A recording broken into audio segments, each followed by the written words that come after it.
My grandma used to tell me scary stories when I was little. There's one I'll never forget. I was 10 years old when Grandma came to live with us. It was about 6 months after Granddad passed away. And I guess, looking back, she must have been lonely in that big house of theirs, rattling around with only the grief and memories for company. So despite a few protests from Mum, my parents took her in. There were no protests from me, none at all. Grandma was loud and fun, and I loved her. She had an almost limitless supply of boiled sweets, and she'd always slip me a couple whenever she saw me. She was always the first to stick up for me when I got in trouble, too. But it was her stories I loved best.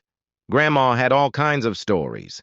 Stories about growing up during Y2, and stories about the things she'd get up to with her friends on the South Coast after her family had been evacuated. Sad stories, funny stories, adventure stories. But it was her scary stories that were my favorite. Grandma had lots of scary stories.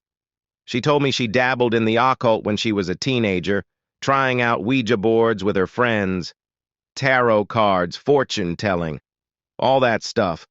Most of the stories I'd laugh off or forget about not long after she was done telling them, but there were a couple that really did spook me a bit. I was only 10 at the time, you have to understand, and Grandma certainly knew how to bring the stories to life. She'd shut off the lights in my room so only the glow of the night sky shone through the curtains, and she'd shuffle in real close. Close enough so I could see the wrinkles on her face and smell the boiled sweets on her breath. Close enough so her deep blue eyes could stare straight into mine.